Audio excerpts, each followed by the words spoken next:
En la fiesta de mi hermano, mi madre mostró un marco brillante con un anuncio devastador. El condominio que compré por $519,000 ya no era mío. «Tienes 30 días para irte», susurró mi padre. Yo solo sonreí, no necesito tanto tiempo. Al amanecer, cada cosa que les pertenecía había desaparecido. Me llamo Adrián, tengo 35 años, y lo que ocurrió en el baby shower de mi hermano aún me quema en la memoria como una marca al rojo vivo. Imaginen la escena, un lugar abarrotado de risas, globos rosa y azul por todas partes, y un ambiente tan cargado de alegría artificial que costaba respirar. El evento se celebraba en la terraza de un restaurante de moda, de esos carísimos, seguramente elegido por Diego, mi hermano, aunque algo me decía que, indirectamente, yo también había financiado parte con el dinero semanal que solía dar a mis padres para ayudarlos. Ahí estaba Diego, en el centro de todo, con el brazo rodeando a su novia embarazada, Valeria, quien irradiaba felicidad, o quizás solo era el brillo del aro de luz que había colocado estratégicamente para transmitir cada instante en sus redes sociales. De pronto, el bullicio se detuvo con el tintinear de una copa. Era mi madre, Claudia, la reina indiscutible del dramatismo. Su voz, cargada de emoción fingida, pidió silencio. «Atención, por favor, necesito un momento». Los murmullos cesaron y todas las miradas se dirigieron hacia ella. Disfrutaba cada segundo, como si estuviera en un escenario. Con gesto solemne, comenzó. «Hoy estamos aquí para celebrar la vida y el amor, acompañando a mi adorado hijo Diego y a la encantadora Valeria, que pronto traerán un nuevo miembro a nuestra familia». Hubo aplausos, vítores, y entonces llegó la estocada. Pero esto no sería suficiente si no les ofreciéramos algo más que simples regalos. Queremos darles una base sólida, un hogar donde comiencen su futuro. En ese instante, mi padre, Roberto, apareció sosteniendo un objeto envuelto en papel azul chillón. Lo colocaron frente a la pareja. Cuando lo desenvolvieron, dejaron al descubierto un marco dorado, ornamentado, que encerraba un documento bajo cristal. Mi respiración se cortó. Reconocí el sello oficial antes de leer nada. Era la escritura de mi departamento. Mi departamento. Sentí cada latido golpeando como un martillo contra mi pecho. Años de trabajo, sacrificio, sueños, todo resumido en ese papel que ahora era exhibido como un trofeo ante 100 desconocidos. Mi madre, con una sonrisa triunfal, proclamó. «Un regalo de todos nosotros. Bienvenidos a su nuevo hogar». El lugar estalló en aplausos, silbidos y gritos de alegría. Vi a Diego con la boca abierta, mientras Valeria se echaba a llorar como si aquello fuera la escena final de una película romántica. Yo, en cambio, apenas podía mantenerme en pie. Necesitaba tocar ese marco, confirmar que no era una pesadilla. Y ahí estaba, mi nombre, mi dirección, la descripción legal del piso en el piso 17, ese espacio por el que había trabajado incansablemente. Mientras lo observaba, mi padre se acercó con esa expresión altiva que siempre había detestado. Inclinándose hacia mí, susurró con un hálito que olía a whisky caro. «Tienes 30 días para desalojar. Es por el bebé. Sé buen hermano, y no armes un escándalo». Para él, aquello no era más que logística. Un simple trámite. Durante un segundo, el deseo de destrozar el marco contra su cabeza me atravesó como fuego, pero lo que emergió no fue ira, sino una calma glacial. Una lucidez que jamás había sentido. Lo miré directo a los ojos, y por primera vez en 35 años, sonreí sin rastro de afecto. «Un día es suficiente». Mi voz sonó baja, cortante, como una cuchilla. El gesto de superioridad en su rostro vaciló. No esperó esa respuesta. Antes de que pudiera reaccionar, me giré y salí del restaurante sin mirar atrás, atravesando el mar de rostros confundidos. Al cerrar la puerta del coche, dejé caer la máscara. Mis manos temblaban, no por miedo, sino por la descarga de energía que hervía en mi interior. Tomé el teléfono, busqué un contacto guardado bajo un simple Herrera y marqué. Contestó al primer tono. «Carla Herrera», dijo una voz firme. «Soy Adrián», respondí con frialdad. Mateo tenía razón. Han mordido el anzuelo. Esto ocurre hoy. Activa el plan B. Hubo un silencio breve, seguido de esa seguridad que tanto admiraba. ¿Entendido, Adrián? Todo está en marcha. Descansa, mañana comienza un nuevo capítulo. Colgué, encendí el motor y conduje sin volver la vista al espejo. Imaginaba a mi familia brindando, convencidos de que habían ganado, de que habían vencido al hijo ejemplar que siempre cedía. No sabían que esta vez jugábamos en un tablero distinto, con reglas nuevas, y yo era el único que conocía el desenlace. Para comprender la frialdad del plan B, hay que retroceder 19 meses al inicio de esta lenta carnicería emocional. Mi familia había optado por la estrategia más cruel, el desgaste gradual. Pequeños cortes que, uno a uno, acabaron cercenando mis límites, mis ahorros y, casi, mi cordura. Todo empezó con lo de siempre, un favor. Un martes lluvioso, sonó el timbre. Al abrir, me encontré a Diego empapado, con esa mirada de niño indefenso que dominaba a la perfección. Tras él, Valeria temblaba bajo la lluvia. Su historia sonaba conocida, problemas con el casero, un desalojo injusto, circunstancias fuera de su control. Nada que ver, por supuesto, con los 4 meses de renta sin pagar. Solo un par de semanas, hermano, imploró Diego. Un mes como máximo, hasta que encontremos algo. Seremos invisibles. Ni notarás que estamos aquí. Mentira. Nunca conocí fantasmas tan ruidosos. La primera semana mantuvieron un perfil bajo en la habitación de invitados, que también era mi oficina. Pero a la tercera, su presencia había invadido todo. Las repisas se llenaron de suculentas y piedras energéticas de Valeria. La consola y el enorme paz de Diego conquistaron un rincón entero del salón. Mi hogar, antes un espacio limpio y minimalista, empezó a parecer un dormitorio universitario caótico. Todo comenzó con pequeñas fugas financieras. Oye, ¿puedes prestarme para la compra del súper? Te pago el viernes. El viernes nunca llegó. Después vinieron los seguros del coche, las facturas del celular, los pagos de las tarjetas de crédito. Mientras tanto, yo trabajaba jornadas de 80 horas como ingeniero senior, liderando un equipo y manejando un proyecto multimillonario. Mi mente era una máquina de lógica y código durante todo el día.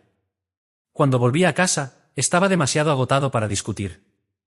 Decir sí y transferir el dinero era más fácil que enfrentar una discusión interminable que sabía cómo terminaría si me negaba. Un sábado regresé temprano de la oficina con la esperanza de disfrutar unas horas de tranquilidad. Al abrir la puerta, encontré mi sala convertida en una fiesta improvisada. 20 desconocidos bebían mi whisky y bailaban sobre mi alfombra. Valeria, radiante, hablaba con un grupo de personas. Sí, estamos pensando en tirar esta pared para que el espacio quede más abierto. Sentí un nudo en el estómago. Tomé a Diego del brazo y lo llevé a la cocina. ¿Qué demonios es esto? Le solté en voz baja, con una tensión que se notaba en cada palabra. Él me rodeó con un brazo, derramando cerveza en el suelo. Relájate, hermano, son solo unos amigos. Despéjate un poco, trabajas demasiado. Hizo un gesto amplio señalando mi apartamento. Tienes un lugar increíble, deberías disfrutarlo más. Esto no es disfrutarlo, Diego. Esto es tener a desconocidos usando mi baño, y ni siquiera sé quiénes son la mitad. Son contactos, dijo animado. Ese tipo de allá es un criptomillonario. Estoy haciendo networking. El criptomillonario dejó una marca quemada en mi mesa de centro. El supuesto networking terminó conmigo, de rodillas, a las 3 de la mañana, quitando manchas de vino tinto del suelo, mientras Diego y Valeria dormían plácidamente en mi oficina, que se había convertido en la suite principal. Ese era el patrón, no solo vivían en mi espacio, lo consumían. Mi vida, fruto de años de esfuerzo, se convirtió en su patio de juegos personal. Y yo tenía un rol asignado, ser la base silenciosa y generosa sobre la cual ellos construían su fantasía. El resto de mi familia era cómplice de esa ilusión. Mis padres siempre habían sido un pozo sin fondo de dinero. Aún recuerdo cuando tenía 16 años y había ahorrado $2,000 trabajando como ayudante en un restaurante. Mi meta era comprar mi primer coche. Una noche, mi padre, con tono grave, me habló sobre una oportunidad única de inversión, criar emúes. Me pidió un préstamo a corto plazo, asegurándome que me devolvería el doble. Confié en él y le entregué mis ahorros. Nunca vi un centavo. Tiempo después supe que los emúes jamás existieron. El dinero sirvió para cubrir una deuda de apuestas. Cuando lloré por la pérdida, mi madre me dijo: «Es solo dinero, Adrián. Lo importante es la familia. Tu padre está bajo mucha presión». Esa era su frase mágica. Es solo dinero, la familia es lo importante. Un escudo para justificar cada acto de vampirismo financiero. Terminé pagando sus errores, sus excesos y su negativa a vivir con límites. Los $87,000 para cubrir su hipoteca no fueron un regalo, fueron el precio para tener paz. Los $36,000 que pagué por la universidad de mi hermana Lucía no fueron altruismo, fueron un soborno para que no se quejara de que ayudaba más a nuestros padres que a ella. Yo no era un hijo ni un hermano, era un cajero automático con piernas, un anticipo de herencia que habían decidido cobrar en vida. El embarazo fue el detonante que transformó su goteo constante en un torrente imparable. El día que subieron la ecografía a Instagram, en su mente mi destino quedó sellado, el condominio ya no era mi hogar, era la futura guardería.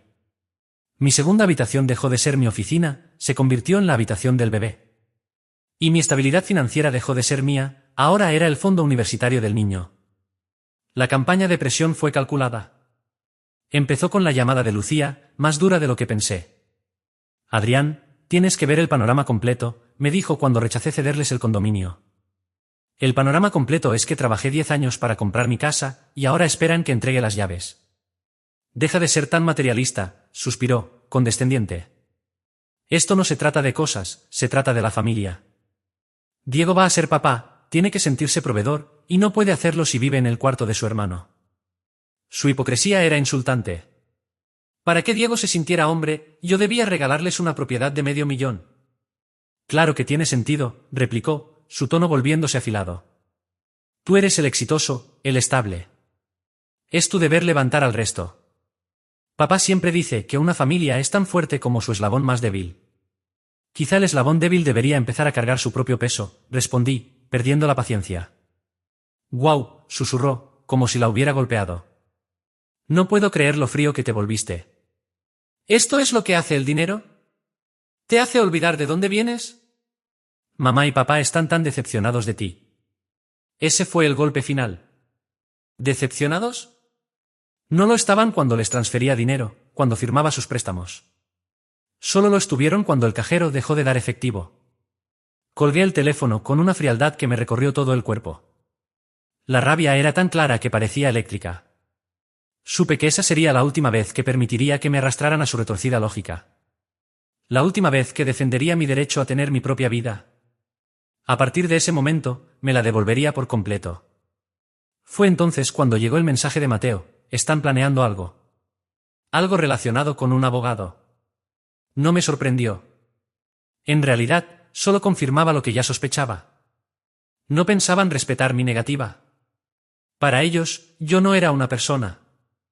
Era un obstáculo que había que eliminar. Mi mente se puso en marcha de inmediato. Esa parte analítica de mi cerebro, acostumbrada a diseñar sistemas complejos y detectar puntos de fallo, empezó a trabajar. Tenía claro el problema, los riesgos y el resultado que necesitaba. Ese resultado era simple: recuperar mi libertad, total e innegociable. A la mañana siguiente, busqué en Internet mejor abogado especializado en fraude inmobiliario del Estado. El nombre que apareció en todas las listas fue el mismo: Carla Herrera. Llamé a su despacho, para mi sorpresa, me atendió directamente. Le expuse la situación de manera fría, sin adornos, casi 2 años de desgaste económico, 19 meses soportando la ocupación de mi hogar, una presión constante, la advertencia de Mateo. Escuchó sin interrumpir, cuando terminé, hizo la pregunta que lo cambió todo. «Señor Miller, ¿cuál ha sido históricamente su tolerancia al conflicto?» «Nula», admití, «pero ahora, infinita». «Perfecto», respondió con calma. «Porque ellos llevan años librando contra usted una guerra de desgaste. Es hora de responder con una ofensiva total. Deje que hagan su movimiento. Si solo le exigen verbalmente, será un conflicto familiar, pero si falsifican documentos, se convierte en un delito grave. Vamos a darles toda la cuerda que necesiten». Durante el mes siguiente llevé una doble vida. De día, era el hermano amable, aunque distante, aguantando su presencia en mi propia casa. Llegaba del trabajo, saludaba con un gesto y me encerraba en mi habitación. Les dejaba creer que su presión estaba funcionando, que poco a poco me debilitaban. Pero por las noches, me transformaba en estratega. Hablaba con Herrera, planeando contingencias. Instalaba sistemas de vigilancia, colocando cada microcámara con la precisión de un técnico en explosivos. Cada lente que montaba, cada archivo de audio que probaba, era como forjar una pieza de armadura. Ya no era el blanco blando y emocional que siempre conocieron, estaba levantando una fortaleza de pruebas, ladrillo a ladrillo. Sabía que atacarían. Su codicia era una fuerza natural, tan predecible como la marea. La primera regla de Herrera fue la paciencia. Los arrogantes cometen errores. Me lo dijo en nuestra segunda reunión, en su oficina, un oasis de lógica en medio de mi caos personal. Creen que son más listos que todos, por eso no se cubren las espaldas. Nuestro trabajo será darles un camino fácil y grabar todo el recorrido. Ese camino era mi propio pasado, el armario de mi oficina, donde guardaba registros financieros de más de 10 años. Entre ellos, en una carpeta claramente rotulada, estaban mis declaraciones de impuestos de cuando la presentación digital aún no era obligatoria. Cada documento tenía mi firma en tinta. Era el anzuelo perfecto. No podrán resistirse, predijo Herrera. Para ellos, una firma física es un boleto de oro, más real que cualquier copia digital. El plan incluía que yo desapareciera convenientemente. Una semana después, durante la cena, anuncié que debía asistir a un retiro corporativo obligatorio en otra ciudad el fin de semana. Hice un espectáculo de quejarme por el mal momento y las actividades inútiles. Pobrecito, dijo mi madre, con una compasión tan falsa como un billete de $3. Pero seguramente es bueno para tu carrera. Quizá consigas un ascenso. El subtexto era evidente, un ascenso significaba más dinero para ellos. Supongo, murmuré, fingiendo resignación. Antes de irme ese viernes, entré a la oficina, saqué la caja con los archivos del armario y simulé buscar algo. Luego la devolví, dejando la tapa ligeramente abierta. Una invitación silenciosa. No hubo retiro. Me instalé en un hotel con estadía prolongada, una habitación estéril con un escritorio, buen internet y conexión segura a las 2 cámaras ocultas que había colocado en mi departamento. Ese era mi centro de operaciones. Instalar las cámaras no fue complicado, lo difícil fue el peso emocional. Mientras perforaba un pequeño agujero en el detector de humo para esconder la lente, sentí una punzada de traición. Estaba vigilando mi propio hogar, tratando a mi familia como enemigos. Pero bastaba escuchar a Valeria en la habitación contigua, riendo por teléfono. Seguro terminamos comprándole su parte. Total, él no necesita tanto espacio. Y mi resolución se endurecía. Aquello ya no era un hogar. Era un campo de batalla, y yo apenas equilibraba las fuerzas. Las primeras 24 horas fueron insoportablemente lentas. Encerrado en esa habitación silenciosa, con el resplandor de la pantalla iluminando mi cara, observaba a mi hermano jugando videojuegos y a mi madre regando plantas compradas con mi dinero. Por momentos, dudé. ¿Y si estaba exagerando? ¿Y si solo eran egoístas, pero no delincuentes? La duda murió a las 10:17 de la noche del sábado. En la cámara de la oficina apareció Claudia, mi madre, cerrando la puerta tras de sí. Mi corazón empezó a martillar. Se movía con un propósito helado. Sin vacilar, fue directo al armario, bajó la caja y la colocó sobre el escritorio. Abrió la tapa, y como una bibliotecaria en busca de un libro concreto, revisó hasta hallar la carpeta de impuestos. Sacó la declaración de 2017, la extendió y sacó su teléfono. El destello del flash fue una estrella condenatoria en la penumbra infrarroja. Tomó 3 fotos desde distintos ángulos, asegurándose de que la firma se viera clara. Luego lo guardó todo y salió con total naturalidad. No sentí rabia. Sentí certeza. Guardé el vídeo, lo encripté 2 veces y lo subí al servidor seguro de Herrera. ¿Le envió un mensaje? Tenemos la firma. 1 hora después, la cámara del salón, con mejor audio, reveló la siguiente fase. Luis, mi padre, conversaba con Diego mientras bebían mi mejor whisky. Tu madre es increíble, dijo Roberto, su voz impregnada de autosuficiencia. Lo consiguió limpio, ya lo mandó a Ken. Ken, su amigo abogado de ética flexible. Dice que es perfecto, continuó. Tendrá listos los documentos de traspaso para mañana y los fechará retroactivamente. Incluso tiene un notario que le debe un favor. El trámite se presentará en la oficina del condado el lunes. ¿Así que ya está hecho? Preguntó Diego con una mezcla de asombro y codicia en la voz. Así, sin más. ¿Todo será mío, la hipoteca y todo lo demás? Por ahora la hipoteca sigue a su nombre, respondió mi padre con desdén. Déjalo que la siga pagando un tiempo. Eso lo resolveremos después. Lo importante es la escritura, la propiedad. Una vez esté a tu nombre, tú serás el dueño del castillo. ¿Y qué puede hacer él? ¿Tratar de desalojar a su propio hermano, con un bebé en camino, delante de toda la familia? Soltó una carcajada breve. Se hará el fuerte, se quejará, pero terminará cediendo. Siempre lo hace. Alzó su copa. Por el futuro, por el legado de la familia Miller. Por el legado, repitió Diego, chocando su vaso con el de mi padre. Grabé cada palabra, cada frase impregnada de arrogancia. Lo más impactante era la seguridad con la que planeaban mi ruina. Ni una duda, ni un temor. Creían en mi debilidad con la misma fe ciega con la que un fanático cree en su Dios. La pieza final del plan era mi bolígrafo inteligente. Un elegante instrumento negro con peso, que comencé a llevar en el bolsillo de la camisa todos los días. Parecía un accesorio profesional, pero registraba cada sonido con una claridad impecable.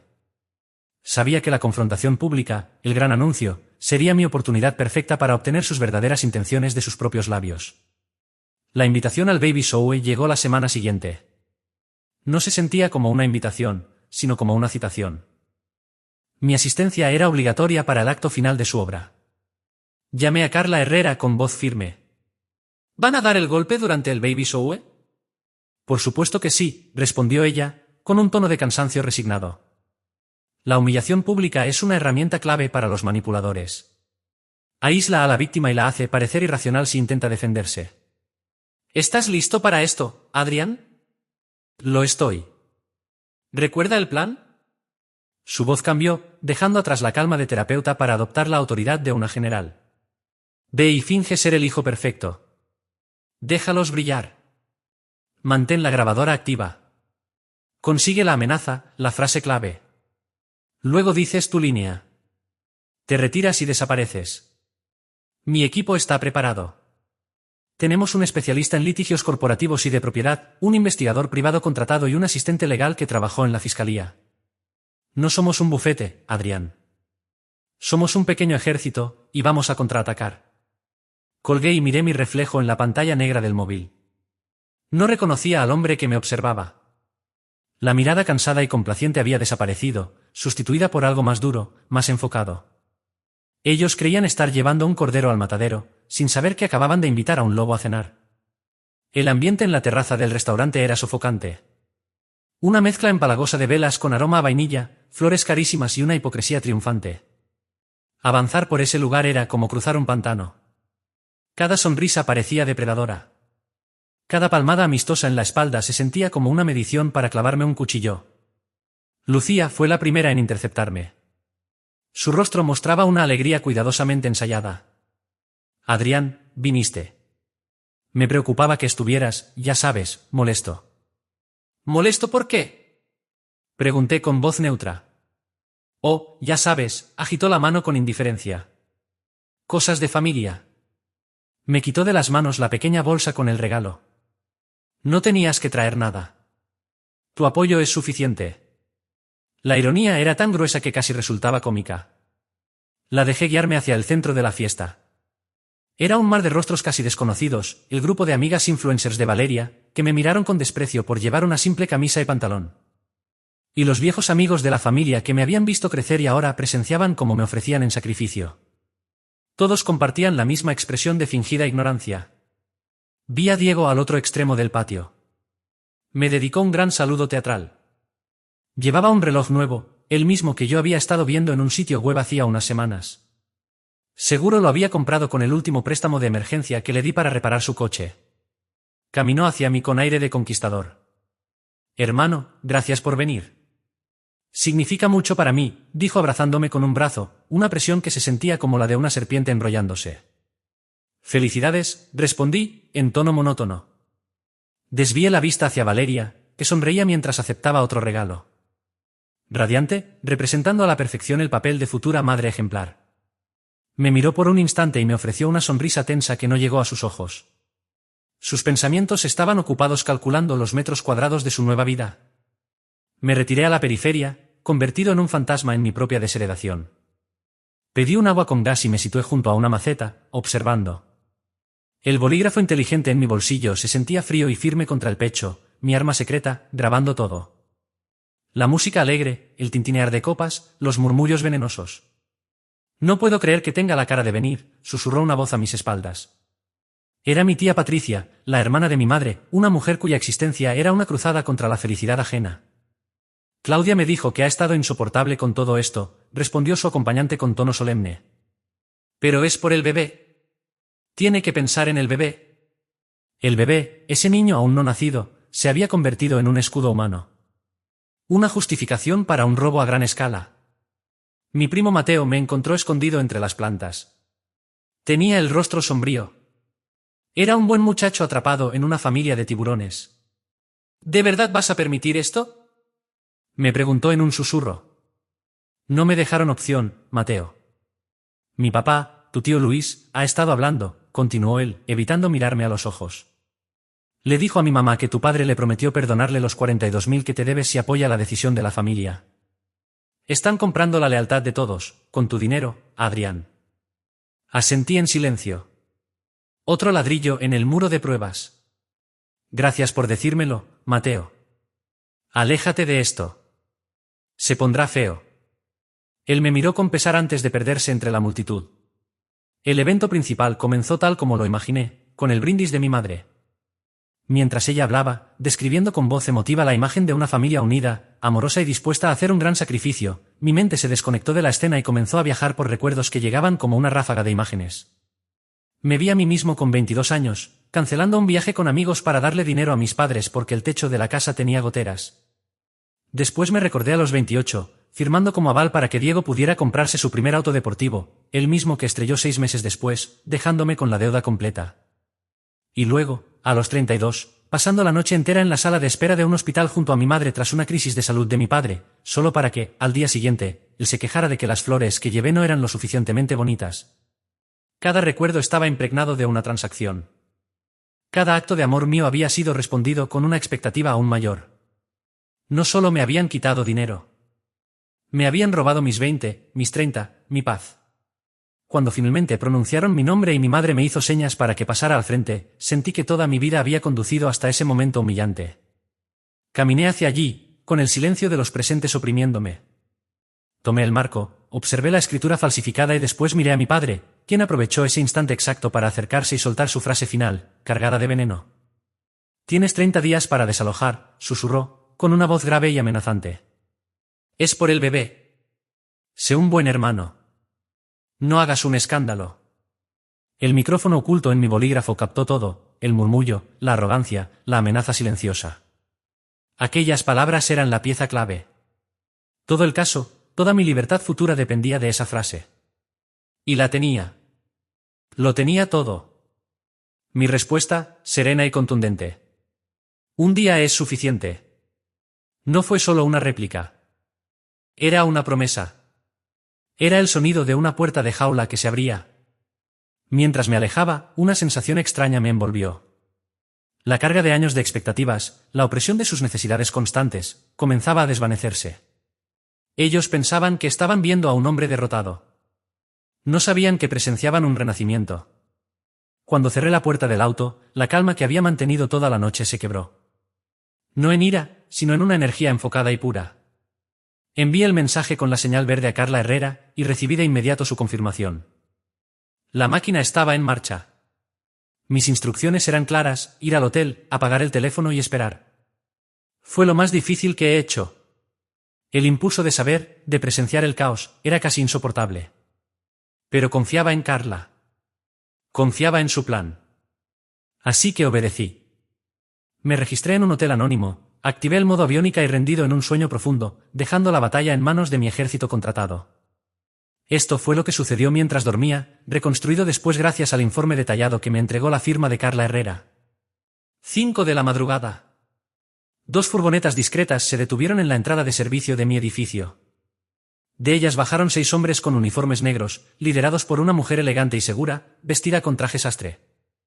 María, la asistente legal experta en recuperación de bienes, presentó al conserje nocturno una orden judicial sellada que les otorgaba acceso inmediato y legal a mi departamento para retirar a los ocupantes no autorizados y asegurar la propiedad para su dueño legítimo.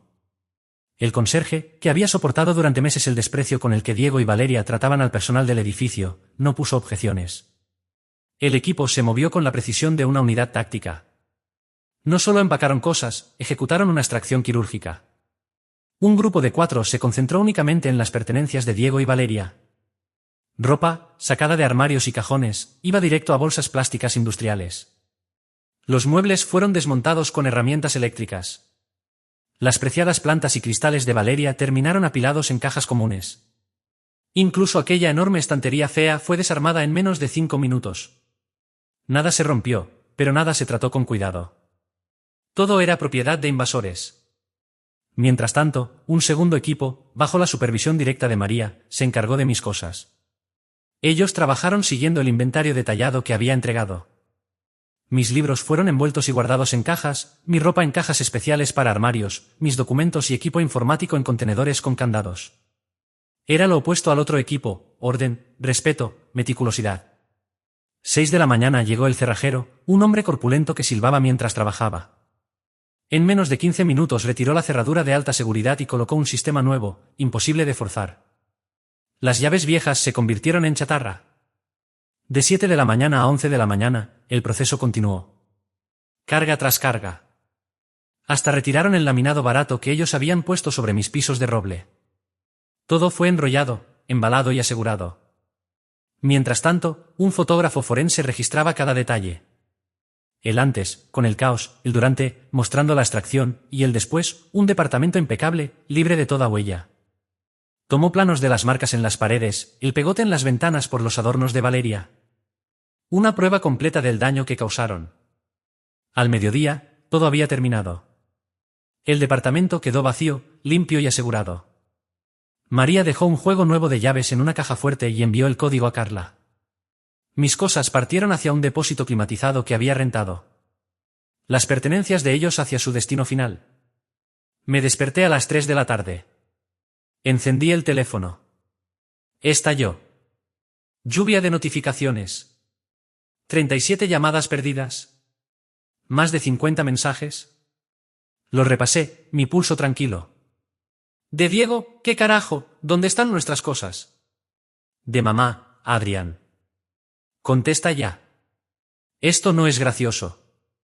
De papá: cometiste un error enorme. ¿Lo lamentarás? De Lucía: ¿qué hiciste? Valeria está llorando. Está embarazada. Esto es cruel. Los tonos cambiaban, de ira a desconcierto, luego pánico. Habían sido bloqueados. Su mundo se había derrumbado y no entendían cómo. A las 6:30 de la tarde, yo estaba en la oficina de Carla Herrera, revisando el informe fotográfico, cuando llegó el mensaje que me hizo sonreír. De Diego: ¿en serio, Adrián? Basta de bromas. Vamos a llamar a la policía para denunciar un robo. Le mostré el teléfono a Carla Herrera. Ella sonrió con una expresión fina, cargada de satisfacción. Perfecto, dijo con calma. Déjalos. Esto hará que lo que viene después sea aún más dulce. A las 7 en punto, pensé enviar en el correo electrónico. Aquello era una obra maestra, fría, profesional y absolutamente demoledora para Roberto Miller, Claudia Miller, Diego Miller, Valeria Carter y Lucía Miller. El asunto era claro: aviso legal urgente, acción civil y penal por la propiedad en 123 Main Street, unidad 1701. El mensaje detallaba, paso a paso, su condena. Comenzaba notificándoles la demanda civil que se presentaría al día siguiente en el Tribunal Superior. Los cargos: fraude, por el acto deliberado y conspirativo de falsificar documentos legales para despojarme de mi propiedad; conspiración, por la coordinación entre todos los implicados para ejecutar la transferencia fraudulenta; y daños, reclamando restitución financiera por las alteraciones físicas a la propiedad. El costo del proceso para recuperarla y compensación por el daño emocional causado.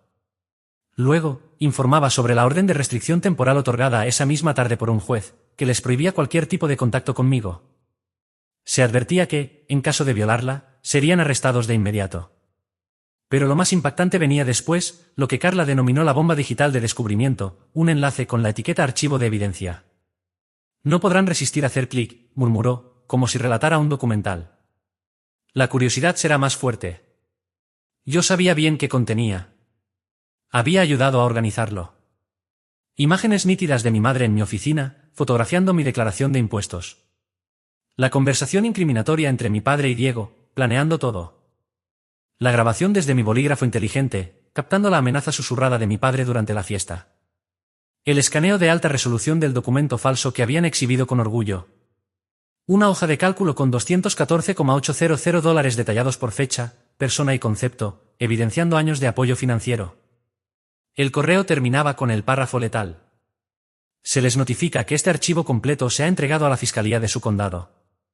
Hemos presentado una denuncia penal formal y solicitado una investigación por fraude inmobiliario, falsificación y conspiración. Les recomendamos que contraten de inmediato representación legal independiente. Toda comunicación futura deberá hacerse a través de esta oficina. Cualquier intento de contactar a nuestro cliente, Adrian Miller, será informado a las autoridades como violación a la TTRO. Nos quedamos en silencio en aquella oficina elegante. Imaginé la escena. Los 5 reunidos alrededor de un teléfono o una laptop, pasando de la furia a la incredulidad, finalmente, al terror absoluto mientras revisaban los archivos y comprendían la verdad. No habían sido víctimas. Habían sido atrapados. La trampa no solo se cerró, pulverizó el suelo bajo sus pies. El efecto fue inmediato, un silencio abismal. Las llamadas y mensajes cesaron como si alguien hubiera bajado un interruptor. Ellos habían abierto el correo, visto la evidencia y asomado al abismo legal que se había abierto ante ellos. Por primera vez en su vida, estaban sin palabras. Al día siguiente me llamó Mateo, con la voz baja y temblorosa. Me hicieron ir a la casa de tus padres. Emergencia familiar, dijo. Pero lo que describió no era una crisis, sino una conspiración criminal en ruinas. Fue una masacre, Adrián. Tu padre estaba en su sillón, pálido, mirando la pared como un fantasma. Nunca lo vi tan derrotado. Tu madre gritaba que querías enviarla a prisión. Diego y Valeria estaban allí. Él le gritaba a tu padre. Dijiste que era infalible, que él no tendría el valor. ¿Y Valeria? Pregunté, imaginándola. Ella, Mateo dudó. Ella daba miedo. No lloraba. Solo revisaba el archivo una y otra vez en su teléfono. Luego lo miró y dijo, el sótano de mis padres, vamos a terminar viviendo en el sótano de mis padres. Mis seguidores van a ver esto. Ni siquiera le importaban los cargos, sino su imagen en redes. Después vino el intercambio de culpas. Mi padre acusó a mi madre de descuidada. Ella responsabilizó a Valeria por ser codiciosa. Diego me culpó a mí por no ceder como siempre. Eran ratas en un saco, devorándose entre sí. El golpe físico no tardó. A la mañana siguiente, un camión descargó las pertenencias de Diego y Valeria en el césped de la casa de sus padres. Siguiendo instrucciones precisas de Carla, los operarios no metieron nada dentro, dejaron todo prolijamente en la entrada. El mueble feo, las cajas de ropa, el paz ridículo, una exhibición pública de su caída. Incluso me contaron que la madre de Valeria intentó agredir al jefe de la mudanza. Pero lo más importante fue lo personal, la amputación definitiva de la parte enferma de mi vida. Ese corte comenzó y terminó con Lucía. Me encontró 2 días después, cuando ya había dejado el hotel y me había mudado a un apartamento anónimo. Debió obtener la dirección por Mateo, traicionando su confianza por desesperación. Me esperaba en el estacionamiento al volver del trabajo. Se veía destrozada, ojos hinchados, cabello desordenado, sin rastro de la fachada elegante que siempre mostraba. Adrián, tenemos que hablar, dijo, bloqueándome el paso. No, no tenemos nada que hablar, respondí, sin bajar el ritmo. Cualquier cosa, por medio de mi abogada. Me agarró del brazo con fuerza inesperada. ¿Abogados? ¿Ahora somos eso, una demanda? Adrián, por favor, estás destruyendo a la familia. Me detuve y la miré fijamente, como si la viera por primera vez. No existe tal familia, Lucía, dije con una voz tan vacía como el estacionamiento que nos rodeaba. Solo hay un grupo de personas que me ha utilizado como un recurso durante toda mi vida adulta. Y ese recurso se agotó. Pero mamá y papá, los cargos penales, esto es una locura. Fue solo un malentendido. ¿Un malentendido? Retiré mi brazo de su agarre, con un movimiento seco. ¿También fue un malentendido cuando me presionaste? ¿Cuando falsificaron un documento legal? ¿Cuando planearon dejarme en la calle? No, Lucía, eso no fue un malentendido. Fue un plan, y le salió mal. Las lágrimas comenzaron a deslizarse por su rostro. Lágrimas reales, de pura autocompasión. ¿Y yo? ¿Qué se supone que haga ahora? Mi renta vence. No puedo pagar el auto sin tu ayuda. No puedes dejarme así. Ahí estaba la verdad, desnuda y brutal. No se trataba de amor familiar. Se trataba de su estilo de vida. Yo había esperado este momento. Abrí mi maletín y saqué una carpeta delgada. Se la entregué. La confusión nubló su expresión mientras la abría. Dentro había una hoja con cada centavo que alguna vez le había dado. Desde las cuotas de su hermandad en la universidad hasta las 3 últimas rentas que cubrí. Al final, una cifra implacable. $36,250. No entiendo, balbuceó, mirando del papel a mi rostro. Si entiendes, respondí con calma. Solo no quieres aceptarlo. Esto no es un registro de mi amor, Lucía. Es un historial de transacciones, tú tomando y yo dando. Y desde hace 72 horas, la cuenta está cerrada para siempre. Tú elegiste tu lado. Te sugiero buscar un segundo empleo. Caminé hacia la puerta de mi departamento. La abrí sin mirarla y la cerré detrás de mí, dejando sus sollozos en el estacionamiento. Sentí como la última cadena se rompía. El proceso legal que vino después fue, como dijo Carla Herrera, un paseo por el parque. Teníamos pruebas de audio y vídeo irrefutables. Sus abogados no podían negociar. Solo suplicar. Todo se resolvió fuera de los tribunales. Firmaron la anulación del título fraudulento, una disculpa pública registrada ante la Corte y un acuerdo legal de embargo salarial durante los próximos 20 años. El caso penal fue aún más sencillo. La Fiscalía vio una oportunidad de oro para una condena ejemplar. Mi padre y Diego enfrentaban años en prisión. Sus vidas, tal como las conocían, se habían terminado, y yo fui quien cerró ese capítulo. Sentí el peso de esa realidad, pero era mucho más liviano que el peso que había cargado durante años. Los primeros meses de libertad se parecieron al exilio. El zumbido constante de ansiedad desapareció, pero también todo lo que me resultaba familiar. Mi vida había girado tanto alrededor de sus necesidades y su drama que su ausencia dejó un vacío extraño. Vendí el departamento en una semana. Una joven pareja de emprendedores tecnológicos lo compró sin regatear. En la firma final estaban radiantes, hablando de la luz, la vista, sus planes de futuro. Sentí un leve pinchazo de envidia, no por la propiedad, sino por su página en blanco. Firmé, entregué las llaves y me alejé de lo que alguna vez fue mi sueño de $519,000, sin mirar atrás. Era solo un lugar, un conjunto de habitaciones que había decidido exorcizar de mi vida. Invertí el dinero en opciones conservadoras, tediosas, y seguí en el mismo apartamento de alquiler, frío y funcional. Trabajaba, comía, dormía. Era funcional, pero no vivía. La guerra había terminado, pero yo seguía caminando como un soldado esperando la próxima explosión. Carla Herrera me llamaba con actualizaciones. Intentan declararse en bancarrota para evitar el pago, no funcionará, decía con una ligera risa. Oh, el fiscal le ofreció un trato a tu padre. Se niega. Su ego lo va a mandar a prisión estatal. Yo solo respondía, gracias por avisar. Todo se sentía distante, como si le pasara a otra persona. Entonces apareció Isabela. Era sábado, y yo deambulaba por una tienda de mejoras para el hogar. No porque tuviera casa que mejorar, sino porque aquel lugar estaba lleno de gente creando algo. Me quedé mirando una bolsa de tierra, como si escondiera respuestas. ¿Proyectos grandes?, preguntó una voz. Giré. Era una mujer con jeans manchados y una camiseta que decía, Planned Parenthood. Tenía pecas en la nariz y una mirada limpia, directa. Ninguno, respondí con más honestidad de la que quería mostrar. Los mejores, sonrió. Sin expectativas, sin decepciones. Soy Isabela. Hablamos una hora, apoyados en un exhibidor de macetas.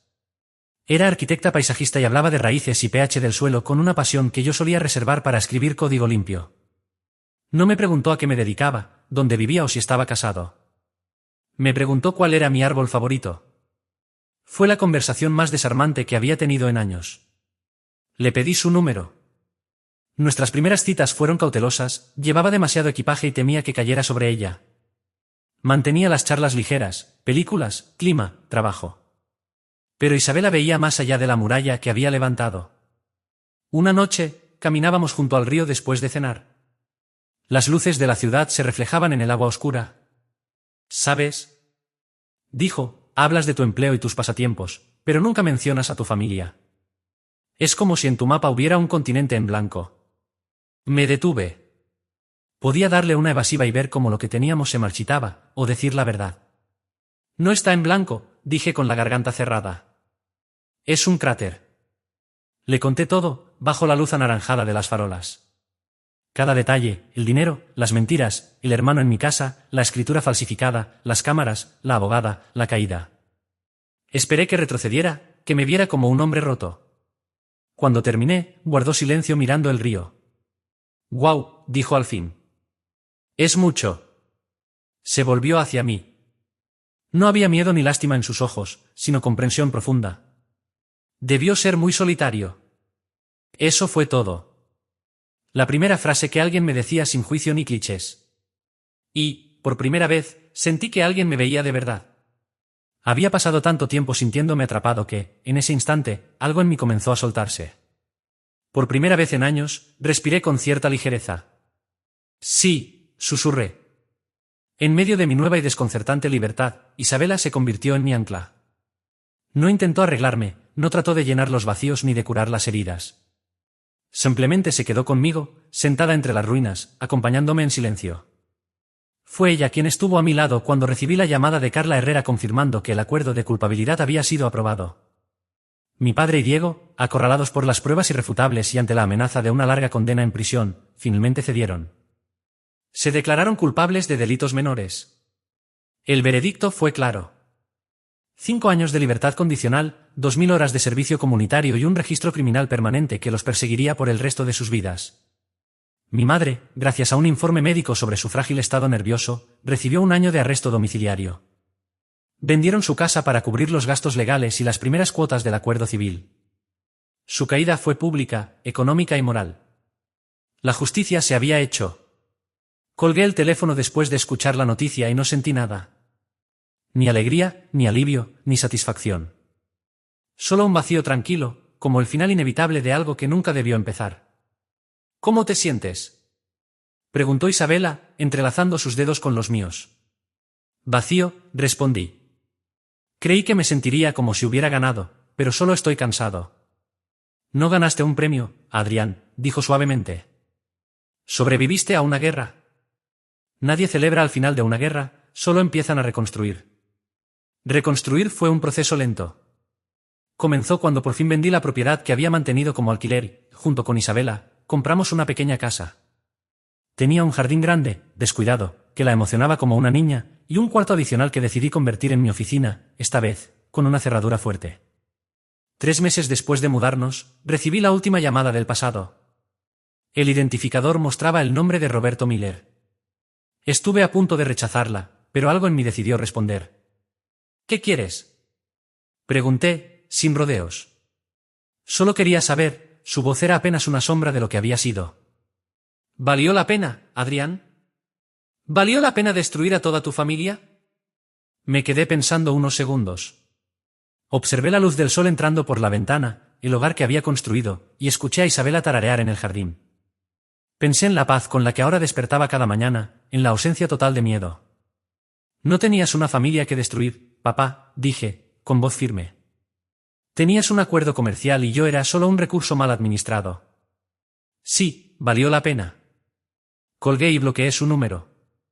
Ese fue el último ladrillo de la muralla que me separaba del pasado. La base de mi nueva vida quedó finalmente asegurada. 2 años después, mi mundo era irreconocible, en el mejor sentido. Aquella pequeña casa se había transformado en un hogar. El jardín de Isabela rebosaba de color y vida, reflejo de su paciencia y dedicación. Las habitaciones, antes silenciosas, ahora estaban llenas de un sonido distinto, los balbuceos y llantos ocasionales de nuestra hija de 6 meses, Sofía. Ella era mi nuevo centro de gravedad. Mi pasado, con toda su ira y traición, parecía un relato ajeno, una película en blanco y negro proyectada desde otra época. Hoy mi vida estaba en tonos vibrantes, el calor suave de la cabecita de Sofía sobre mi pecho, el aroma a talco y ropa limpia, la manera en que los ojos de Isabela se arrugaban cuando sonreía. Unos meses antes de que naciera, celebramos un baby shower. Nada que ver con aquel desastre en la fiesta de Diego. Lo hicimos en el patio, con unas 20 personas, la familia increíblemente normal de Isabela, un par de amigos cercanos y Mateo, que ya era parte esencial de nuestras vidas. Lejos del veneno de la familia, se había convertido en el padrino más devoto que una niña podía tener. Verlo reír libre, sin miedo, era un regalo en sí mismo. El resto de los Miller eran solo un eco lejano. Escuché que mis padres se mudaron a otro estado, a un pequeño departamento alquilado. Diego y Valeria se divorciaron, la presión económica y los antecedentes penales fueron demasiado para ellos.